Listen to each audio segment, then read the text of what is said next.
RocklandWorldRadio.com. We put the rock back in Rockland. RocklandWorldRadio.com. It's not just radio, it's Rockland World Radio. RocklandWorldRadio.com.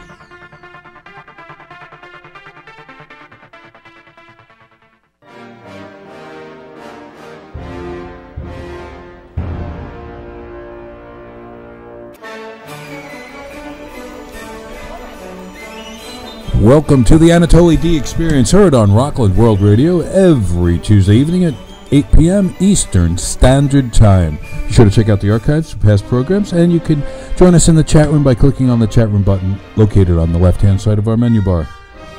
And now the host of the Anatoly D Experience, Anatoly D.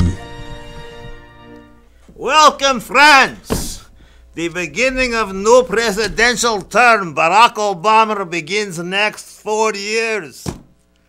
How exciting. This is a very unexciting, some excitements limiting, not from there should have been before, but it reminds me of Boris Yeltsin. Boris, man, that guy was a party animal. He could drink vodka like nobody's business. Standing outside the White House in underwear, BVDs, size 49 waist, waiting to get cab to take him to buy Domino's. Very bad taste in pizza, but that guy could drink. You know, one thing they don't know about Boris Yeltsin is that he was great spoon player. What he would do is when he had politician in office whose bald head, he'd play spoons on his head. It was great. He'd do various Prokofiev's numbers. He didn't do much for policy, but it gave him a good cardio workout, which he needed. It reminds me of my grandfather, who died at 85 years old, but didn't realize it until he was 90. Anyway, it was a great story. And you know, in America, there are very bad news stories. I don't know where these things come from. I look at them and I cry. Like there was a story in the newspaper today that said, fat men are more likely to die in car crash. Oh my God! That's a revelation. Of course, it's like sitting in a car with steer. You hit the brake, the steer goes through windshield. Okay. You want diamonds? Go Africa. So anyway, this is a great day. We'll have a very famous composer, Mr. Joe Delia, who has been playing with Bruce Springsteen, Dave Johansen. Did you do the hot thing? I did indeed. I was the arranger and the piano player and the musical director for many years for Mr. Johansen. And you were Pat Benatar. Yes. I worked for many years as a studio musician, as a piano player, a keyboard player, and an arranger in the studios in New York, and I played with all kinds of people, wonderful people. Not many Russians. Not many Russians, right, because very few studio musicians come from Russia. No, but I played with a very famous Scandinavian by the name of Victor Borge. No, not Victor Borge. No, he was a wonderful one, and I toured Scandinavia and played in Finland, which was just across the North Sea from St. Petersburg. That's right, my hometown. Probably your That's hometown. right. Well, actually, I'm from Odessa, but why split hairs when there are so few hairs to split? I can remember making a journey by night from Copenhagen to Helsinki. And it was in an ice cutter, a boat that went through the night, like basically a ferry, but it was a 12-hour trip with the band on board. Did you get totally, that's how we say it, you get shit-faced? We had our fun, I can assure you. You got totally smashed, huh? Yes, and as we arrived... You're more plastered than the living room of a new Center Post-Colonial in Nanuet. Right, and you know something that in Finland, the people would wait at the dock. Actually, this is the way it worked.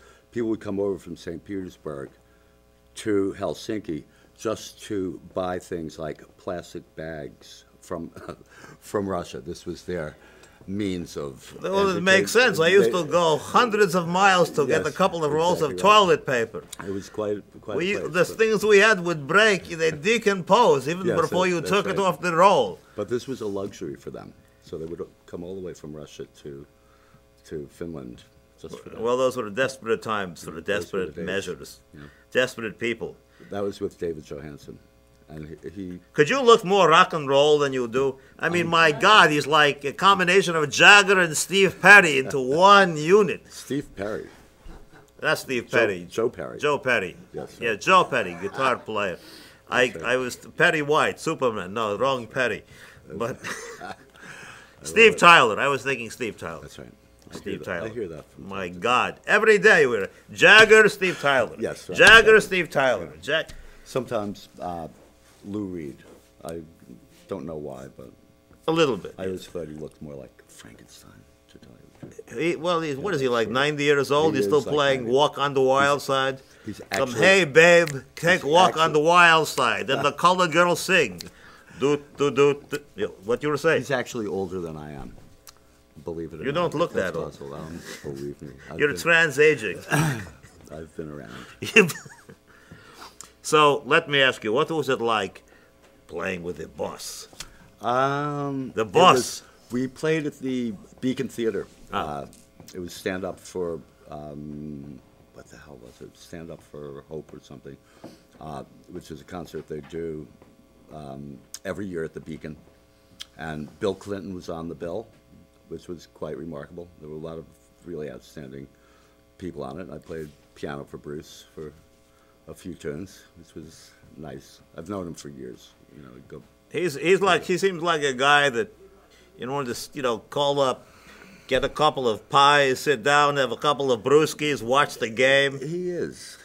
Chill out, dude. There's no one better than the boss. He's a great guy. He is a great guy. I wish I tried to get him to play at my son's bar mitzvah. He wouldn't. We couldn't come to terms. This doesn't work out. Well, I go way back with some of the people in that band, especially Max Weinberg, who used to come up to Nyack. He was living in my house at the time that he got the gig with Bruce, which was back. Yeah, Max Weinberg got gig through Village Voice. People don't know this, right. but he got the gig through the Village Voice, which is great. That's why I lost my virginity. I put ad in paper where it said I need to get companion to go on camping trip to New England, and I put my name Andy, A-N-D-I, which wasn't the name, but I wasn't going to put Anatoly because they think, my God, I'm not going to go camping with some guy named Anatoly. So I got wonderful from women. The Voice, and I'm the one who told him about the ad. You did? And told him about the audition. He went down. He was living in my house in Tapan at the time. And he went out for the audition, and he came back from the audition, and he said, I said, how did it go? And he said, very well. He said, the guy helped me load. He said, first of all, we played for 6 hours, and the guy helped me load my drums into his Gremlin after the audition. I was like, he definitely got it. And Gremlin is, my God, what a great, beautifully designed car. And that was a game changer for Max. And in fact, it's not an awkward segue into talking about my record. That's right. Called Smoke and Mirrors, which is my band. The name of the record is Smoke and Mirrors, and the name of the band is Thieves. Thieves. That's right. Joe Delia's band. Yeah, Joe Delia and Thieves, and Max Weinberg plays drums on the record. So he took a break from touring with Bruce just to play on just my to record. Play on your record. That's exactly right. And he was fantastic. He came out here and he killed it. Also, Tony Garnier, who's been playing bass for Bob Dylan for years, played bass on the record. So we have quite an all-star lineup of people. So let's hear a cut from the record. Yes, I think maybe we'll play "Fire in My Belly," which is what we have to have in life. To be able to show up on Rockland Internet Radio, you've got to have fire in your belly. That's right, and the theme of it is, I'm going to rock and roll till the day I die. So with that. Is that going to happen? I hope so. I absolutely intend it. There we go.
Hey, we're back. Hey, was that the rockin' tune or what? Yeah. Was that rockin' tune or what? My God. I'm going to have that What played. an audience. We have a studio audience here. We do. Wow. And a noisy one. I love it. Get ready for the vodka. No, maybe not. Maybe not. Okay. David Johansen. So David Johansen, Mr. Hot, Hot, Hot, started Mr. Buckster Poindexter. That's This right. is after New York Dolls for all you rock and roll Anglophiles in Old Tapan, which is a little town. No, actually, Anatoly Tapan. Tapan. It wasn't Old Tapan. No, it wasn't. This is for old people. It's for old people. In Valencia, California, you get no difference between Old Tapan and Tapan. Or West Nyack or Nyack. Nyack, incidentally, means the fishing place. Come here on a Friday night and you'll know what that means to a greater degree.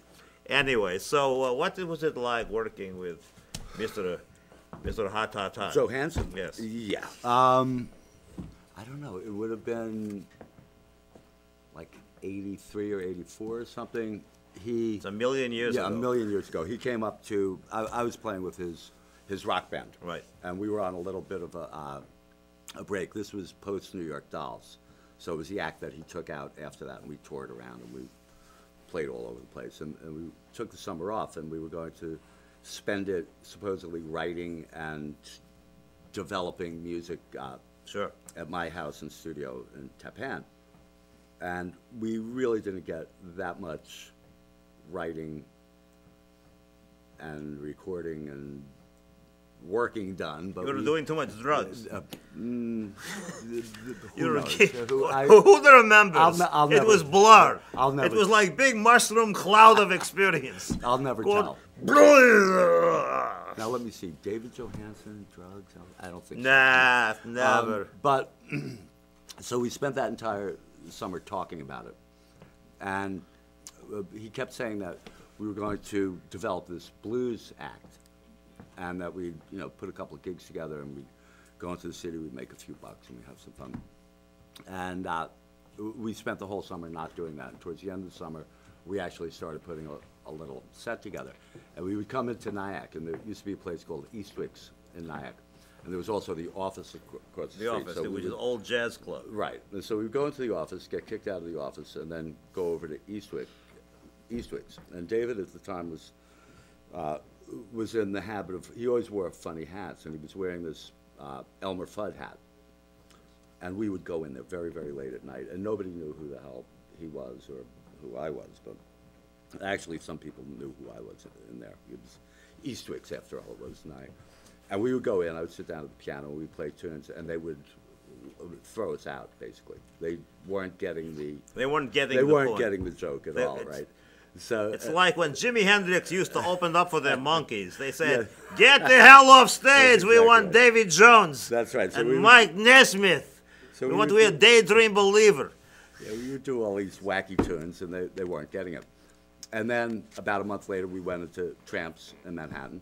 And you we kicked ass. Yeah, we kicked ass, and we Major ass. started the Buster Poindexter show, which was originated at my house.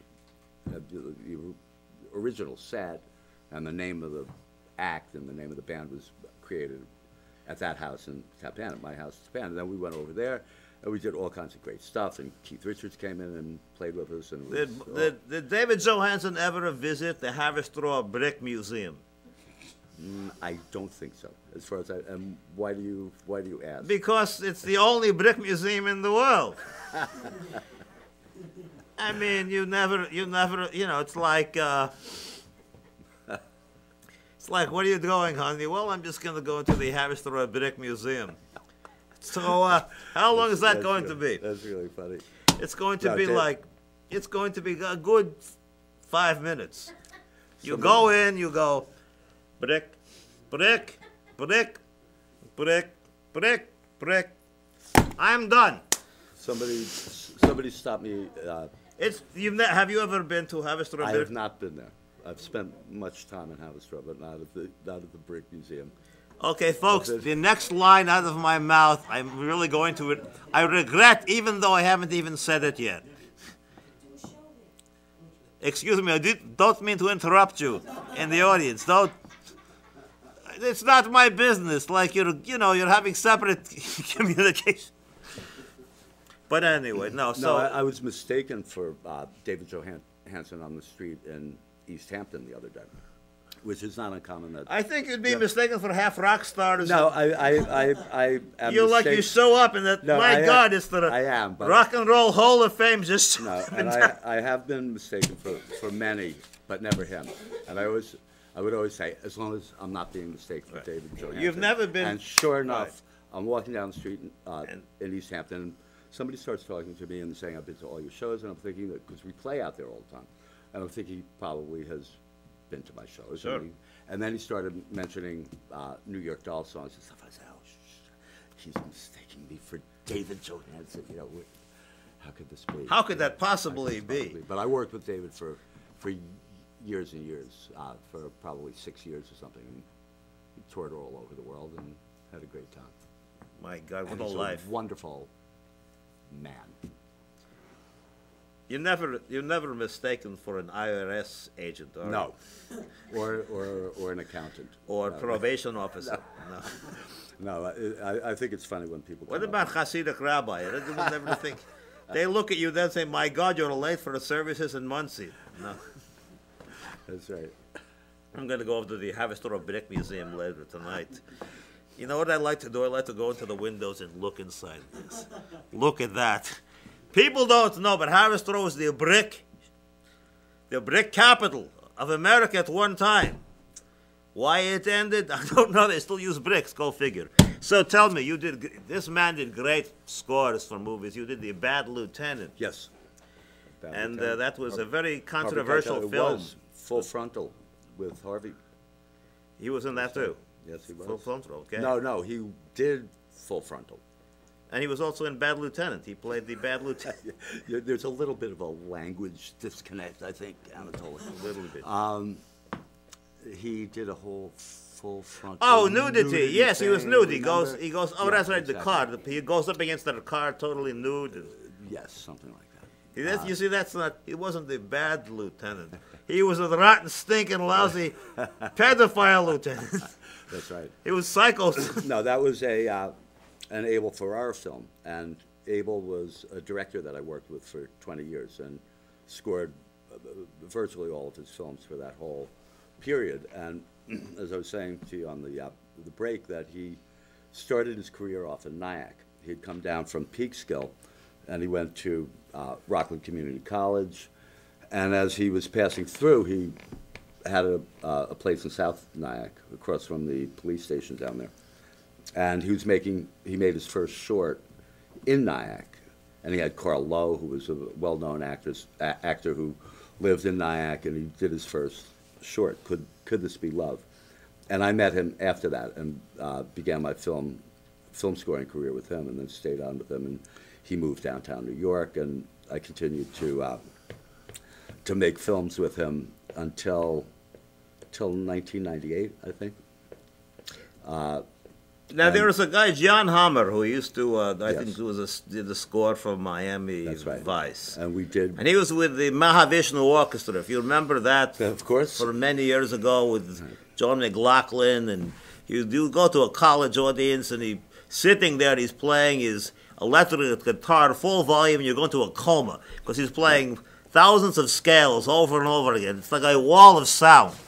Right. And Jan Hammer is sort of seen as the guy who created all of That's the right. And I sampling and That's Pro right. Tools. And I had gotten in early on that because I was a keyboard player and I had all of the synthesizer gear and all of that stuff, and I kind of was in on the ground floor of that. And interesting that you mentioned Miami's Vice. Did anybody ever tell you you're like the Russian Joe Franklin? I'm Russian Joe Franklin. You are. I am. It's like I feel like I should do some commercial for Hoffman's Cola. Hoffman's Cola is great. He used to do another commercial for like Klein's plastic seat cover company in Bayside. Come on, get some plastic seat covers for your car. You're getting all those damn stains on it from spending time with crack hoarders in Queens Boulevard. 4 o'clock in the morning after mainlining vodka shots. Not that I've ever done any of that, folks. I'm just talking here. So with Abel, Yes. Miami Vice, they called him in to direct an episode, and I came in and pretty much scored one of the episodes, the stuff that Jan didn't do. So I came in and I wrote additional music, and I wrote songs that were in the episode, which still can be found Today. Yeah, absolutely. You still get I residual checks. I do indeed, and it was called the Dutch Oven episode. And I have a prominent role in this show, and I'm not much of an actor. A pretty good musician. Why do I think that they needed someone who looked like rock and roll guy? Well, I had a, Is that a brilliant insight on my part or what? No, it was a very Miami Vice look. In fact, they, when anybody who appeared on Miami Vice had to not shave for 5 days. So I was in Miami for And you had to wear the 8 days. T-shirt under the jacket. jacket. The Versace jackets and all of that stuff. So we were decked out like that. And this performance still plagues me to this day. People will They would say, come up and say, "I saw you on Miami Vice." say, Joe, hey, that's one hell of a Miami Vice look Yeah, right. on there. It was a different look. You didn't have this rock and roll Not look. at that moment. No.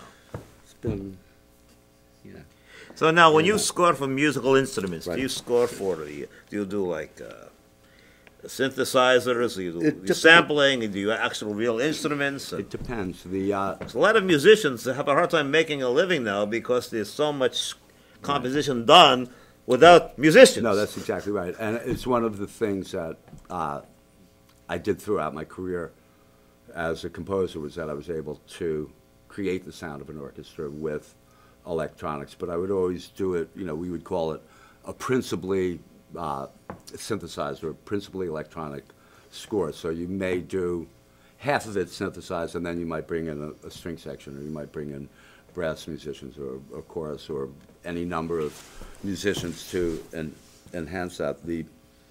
Some of the more recent scores I've done have been for PBS Nova, which have been fantastic, very very kind of high prestige, beautiful films with great. I'm sure you probably get the stuff in Russia. I'm not sure.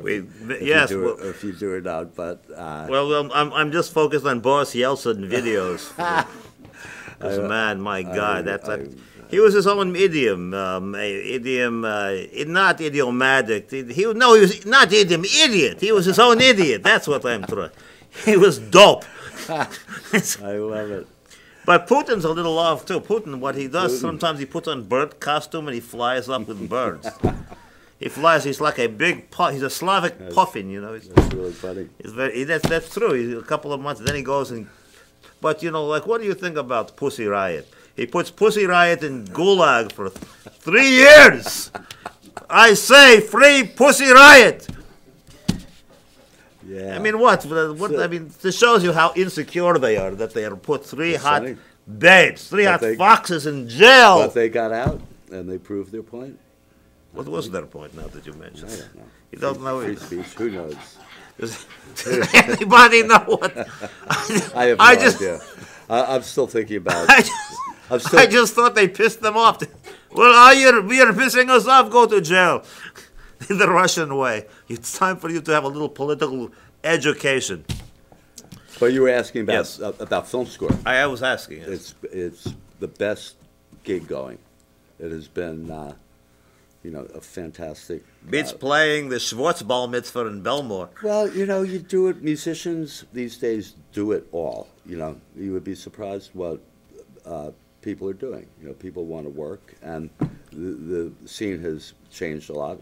The work that was there 10 years ago, certainly 20 or 25 years ago, has changed. So the whole industry and the whole business has morphed. And There's some great studio players, guitar players in New York are playing second ukulele in Hello Dolly. No kidding. I mean, it's true. It sounds funny, but it's true. You find guys that are making $250,000 a year, and now that are playing outside with one-handed monkey and organ grinder. A lot of them are in Boca Raton playing golf, and me, I decided to start a rock and roll band instead of doing that because my golf game is really bad.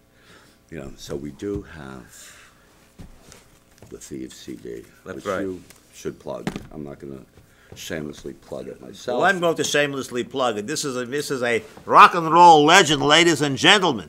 You've got to go out and wait a second. Go out where? You can't get by CD, and you've got to get on iTunes.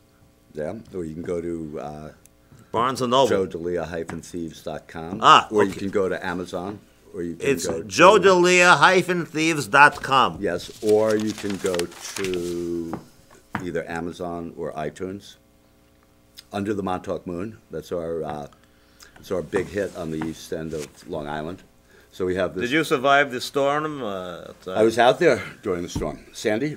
Yeah. You get washed away. We were out power. We had no power. Montauk is forever. amazing. We spent the whole time in Montauk, and we have a place right on the ocean. I mean, literally a block off the ocean. And you still have a house. Man, I just watched it come in, and it was amazing. Must have been better than a Joe and Jet video. Yeah, it was. And something, Rockland County was hit. Were actually very hard. In Piermont, we've got a little town here because Piermont, and you had the entire Piermont Marina on Main Street in Piermont. Yeah. In fact, the marina was in town. It was that. Incidentally, if you ever want to call and speak to me about anything to do with this show, this is Anatoly D's personal phone number. It's very risky for me to do this, but the phone number is 917-225-2999.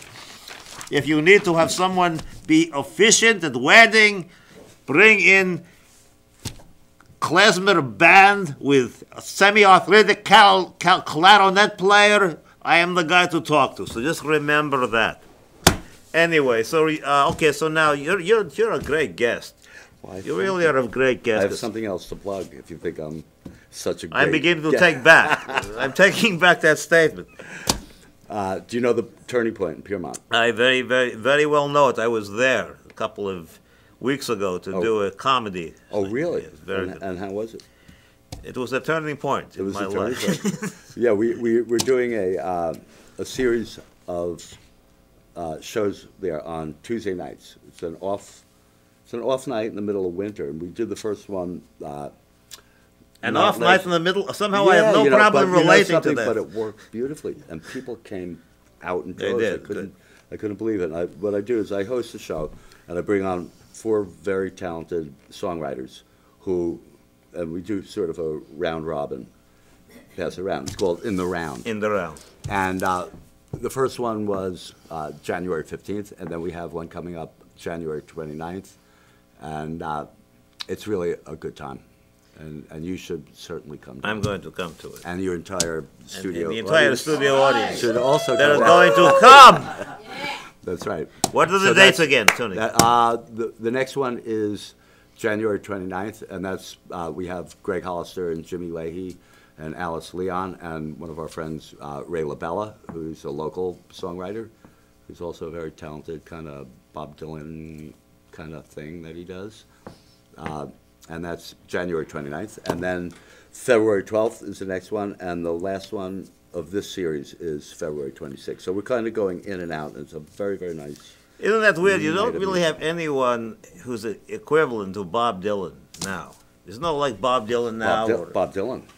Besides Bob, well, he can't be equivalent to Bob Dylan because he's continuing to be Bob Dylan. Why would you need anything but the genuine article? There's no one better than Bob. No one's better than Bob. But like, who's the best? Who's like the sharpest, most perceptive, on the edge songwriter today? Oh, shit. That's a hard question. That's a hard question to. He's not Dave Matthews. No, to me, he's not Dave Matthews' band. Not yet. No. George Carlin, the late George Carlin, was asked what music he liked, because he was a music lover. I mean, he was a hipster in the true sense of the word, right?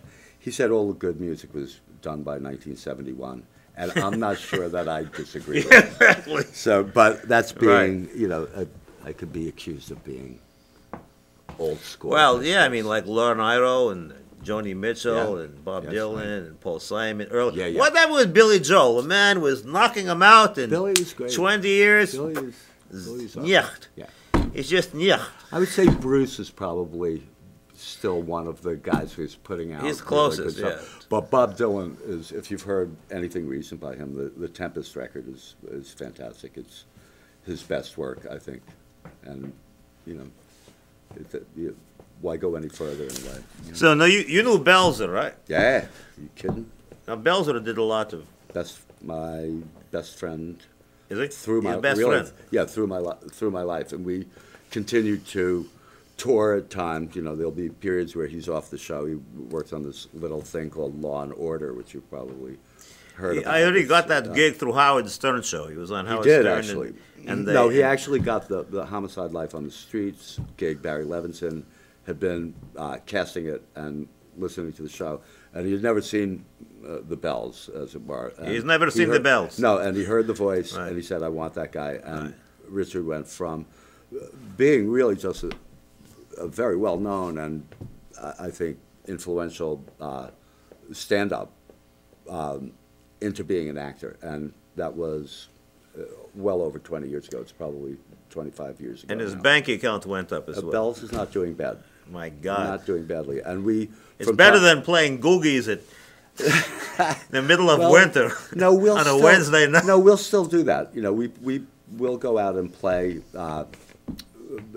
a comedy club, but we do it as a review where we come in with a whole music thing. He does a stand up. We do songs. I'll do a set, and it's a really nice thing. And we have played locally here. We play in Manhattan. We tour a little bit. You know, it's strange. That's The comedy and rock and roll never really gel. It really works. Bells is the best. The closest was Andrew Dice Clay until he Right. totally pissed everybody off. And now his career is. He did. You know who's very good is Jimmy Fallon. Within his thing. Integrating music. But you and- can't say and Jimmy comedy. Fallon open up for Bruce Springsteen. It's not going to work. No. It's not going to work. No, that's right. Maybe And- Jim Norton. And you know who Jim Norton, I maybe. worked with was Adam Sandler. This is really starting to sound like Joe Franklin. It is beginning to sound like Joe Franklin's show. but I did a show with Adam. I was called in to put together a big band. So I put 17 musicians together, and we went on and did. Do you remember Chris Rock's show? I remember. My friend wrote for it. Really? Yeah. So The one in New York, in the CBS. right. Wanna play something?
Yeah, man.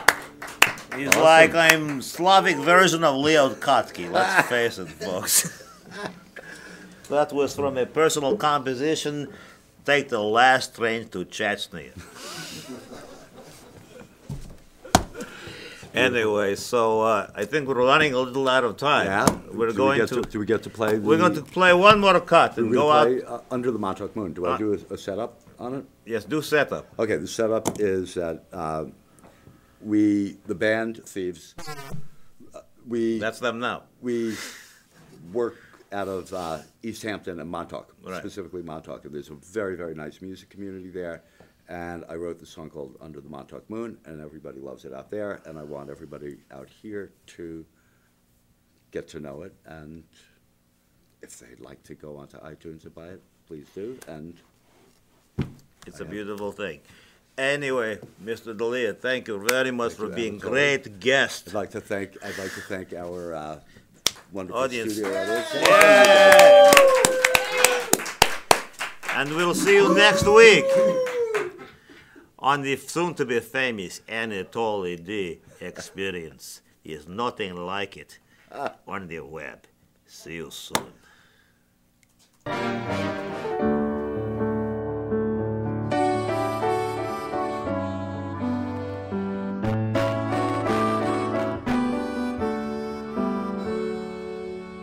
A northeast wind comes roaring down a mid-October night. They boarded up the storefronts and turned out all the lights. So I drove right past old Shadwell, last call at Liar's Saloon, and three guys outside looking for a fight tonight under the Montauk Moon. The surfers down at East Deck are waiting for a swell. Harley's revving east on 27 like they're headed straight to hell. And the locals hate all the idiots who come out in droves by June. The hand that feeds them really feels a bite tonight under the Montauk Moon.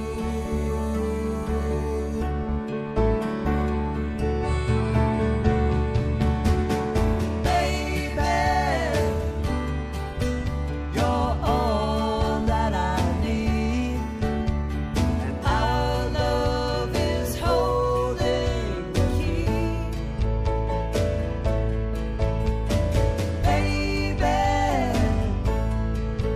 you're all that I want, aimless and immortal by the sea.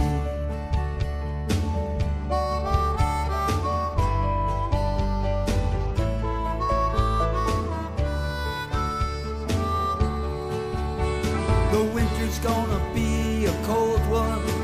They say the worst is yet to come.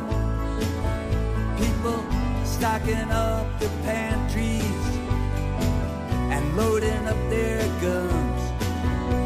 But darkness will fade and the sun will shine, and not a minute soon Nancy Adams will be strumming with all her might tonight under the Montauk Moon. Baby, you're all that I need. Our love is holding the key. Baby, you're all that I want, aimless and immortal by the sea.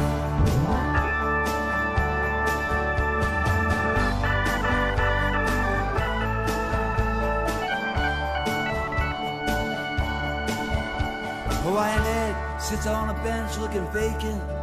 He plays his ukulele well, And then some wealthy socialite comes by, and it's very hard to tell if she's really from old money or if her pedigree is just a game she plays for kicks to get her drinks and dinner free. Now Main Street's cold and empty, not a soul around, just a ghost of Andy Warhol acting like he owns a town. And there ain't no 20-somethings listening to no memory motel tune. Not a living soul in sight tonight under the Montauk moon.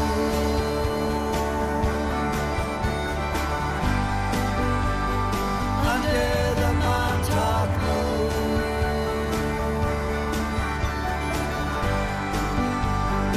Under the Montauk moon. Aimless and immortal by the sea.